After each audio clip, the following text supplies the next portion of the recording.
Without a doubt, Cyberpunk 2077 is one of the best looking games I have ever played, and with the latest update 2.1 we have now additional settings for HDR. The question of course is, has HDR improved or is it on the same level as before? So let me try to answer the main question first. Is there any difference in regards of HDR after the latest patch? And I have to say no, at least not when we're talking about the HDR black level floor. And when we're taking a closer look, we can see that the HDR black level floor is always hovering around 0.05 nits.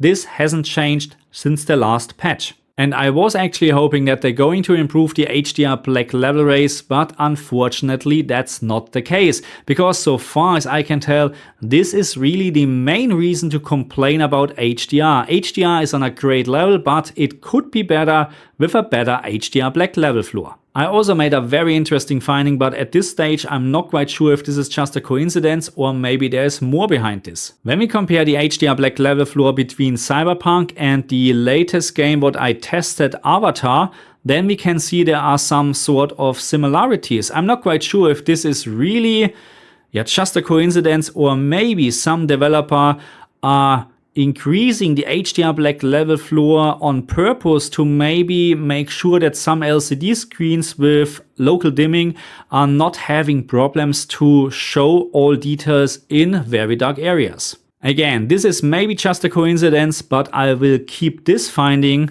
in my mind. So let's move on and let's talk about the main feature what was added with the latest patch, HDR10 Plus Gaming. And I was actually expecting a lot, but I'm very disappointed because it is not working as I was expecting it. So first of all, in order to use the new HDR10 Plus Gaming feature, you must enable HDR10 Plus on your TV. At least on my S95C it was disabled. Also, you must use the gaming mode on the S95C, and after restart of my PC I had a new toggle switch where I can switch between normal HDR10 and HDR10 Plus. And after a lot of testing and after a lot of comparing between HDR10 and the new feature HDR10 Plus, I can say that at least on my S95C I can't find any difference. But as I mentioned already before, I don't think that HDR10 Plus is exactly working as it is supposed to be.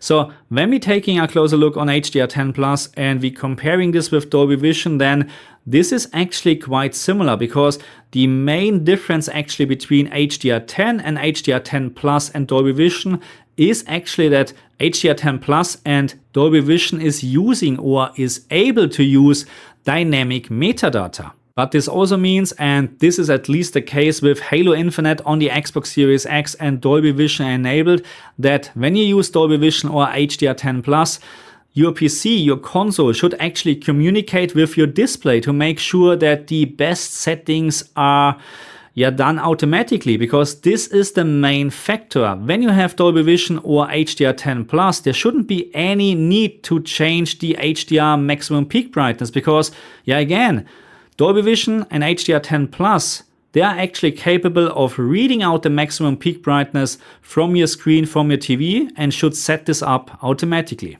But maybe this is something where I am absolutely wrong about it, and this is not how HDR10 Plus should work. But I'm very sure, I'm very confident that on the Xbox Series X, this is exactly how Dolby Vision works in Halo Infinite. So before we're now moving on and talking about my recommended settings, let's talk about why you should never use the option sRGB in Cyberpunk. And the reason is quite simple. Cyberpunk offers just very minor use of the HDR color space. Most of the time, and this counts for many other games, Cyberpunk 2077 is using the SDR color range, but we have also DCI-P3 color space in use. Unfortunately, I never found any BT2020 color space in this game. So the problem now is, if you're going to use sCRGB, you actually have no HDR color space in use at all. And that's why my recommendation is use the HDR10 PQ setting. Again, do not use the sCRGB setting, because you will lose all the very fine HDR color space. So let's talk about the HDR settings, what we have in Cyberpunk, and they added actually a new setting called HDR10 PQ Saturation, and I would strongly recommend do not touch this setting. And the reason why you shouldn't touch this setting at all is very simple. As soon you increase this value, let's say to 0.5 or 1, you will limit the maximum peak brightness in specular highlights. But not just the maximum peak brightness gets compromised, also the HDR colors are looking certainly very bad. So I'm not quite sure why this setting is actually, or what this setting is supposed to do, at least on my PC. And I'm very sorry that I couldn't test the Xbox or PlayStation 5 version at this stage, but at least on my PC version, this setting has no use. And the next setting I like to talk about is called Paper White, and this setting is responsible for the maximum brightness of user interface or HUD symbols on your screen. And because this setting is nothing else changing that the user interface brightness, you can set this up as you like it. And now let's talk about the midpoint setting, and I would strongly recommend, if you like to know a little bit more what this very important setting in the game is actually doing on your screen or in the game, watch my older videos. But long story short, this setting is depending on your monitor TV screen, what you're using, and also very much depending on what tone mapping form you're using. And my very general recommendation for this setting, again, because it really depends on what tone mapping or screen and TV are you using, my recommendation is don't go below 0.8 and don't go above 1.5. But again, it is very hard to recommend something. I personally like 0.8 to 1 on my LG G2 with HDR enabled. And last but not least, we have the maximum peak brightness setting, and this setting is responsible for the maximum peak brightness in specular highlights. But we have a little bit of a bug here. Because the option film grain is playing a big part in the maximum peak brightness behavior in specular highlights. And when you enable film grain, which I personally don't like, then the maximum peak brightness in specular highlights is exactly what you have set in the maximum peak brightness setting in the game. But when you disable film grain, which I prefer, then there is always a much higher maximum peak brightness in specular highlights.